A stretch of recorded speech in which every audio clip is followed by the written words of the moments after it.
CPIM Khardah Titagarh area কমিটির অন্তর্গত ২ নম্বর শাখা এবং ৩ নম্বর শাখার যৌথ উদ্যোগে ৫ জন সিপিআইএম কর্মীর নেতৃত্বের স্মরণে স্বেচ্ছায় রক্তদান শিবির অনুষ্ঠিত হল দোলমঞ্চপাড়া শিবনাথ হাই স্কুল প্রাঙ্গণে রবিবার।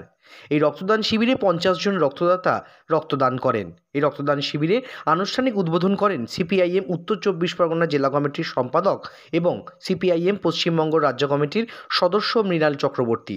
এছাড়াও এই রক্তদান শিবিরে রক্তদাতাদেরকে উৎসাহিত করতে উপস্থিত ছিলেন সিপিআইএম উত্তর ২৪ পরগনা জেলার সম্পাদক মণ্ডলীর সদস্য ঝন্টু মজুমদার, সিপিআইএম নেতা চিকিৎসক গৌতম মুখার্জি, সিপিআইএম উত্তর ২৪ পরগনা জেলা কমিটির সদস্য পীর মোহাম্মদ, সিপিআইএম উত্তর ২৪ পরগনা জেলা কমিটির সদস্য দেবজ্যোতি দাস, শিল্পী বিমল চক্রবর্তী, সিপিআইএম খড়দহ টিটাগড় এরিয়া কমিটির সম্পাদক বাবন সরকার সহ সিপিআইএম নেতা কর্মী এবং সমর্থকেরা।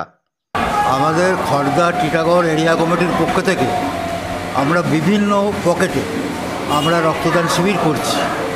ইতিমধ্যেই 4টে জায়গায় আমাদের কমপ্লিট হয়েছে। এই পার্টটা খড়দা টিটাগড় এরিয়া কমিটির অন্তর্গত ২ এবং ৩ নম্বর শাখা আজকে এই শিবনাথ স্কুলে রক্তদান শিবির সংগঠিত হচ্ছে ৫ জন শহীদের স্মরণে।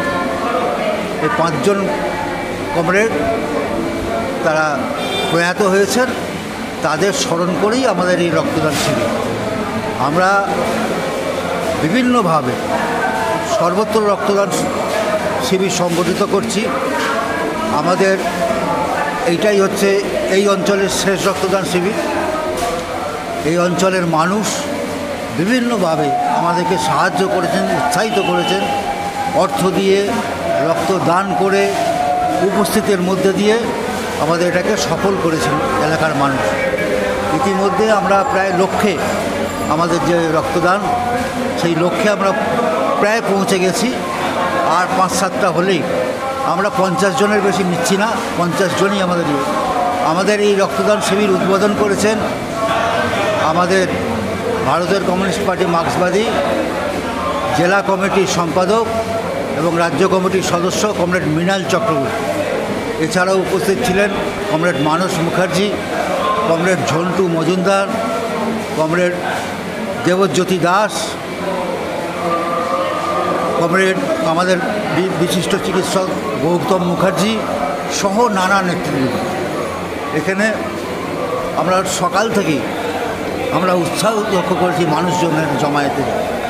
এর জন্য আমরা সামগ্রিক এই অঞ্চলে আমরা মানুষকে ধন্যবাদ জ্ঞাপন করছি। আমাদের পার্টির পক্ষ থেকে শুধু রাজনৈতিক কর্মসূচি আমরা গ্রহণ করি না, আমরা সামাজিক এবং সাংস্কৃতিক অনুষ্ঠান আমরা গ্রহণ করি। এটা একটা সামাজিক অনুষ্ঠান। ইতিমধ্যে প্রচুর আমাদের রক্ত শিবির করেছি, দান শিবির করেছি। আগামী দিনেও কিছু ক্ষেত্রে আদর্শ পল্লী আছে, সেখানেও আমরা আগামী দিনে রক্তদান শিবির সংগঠিত করব।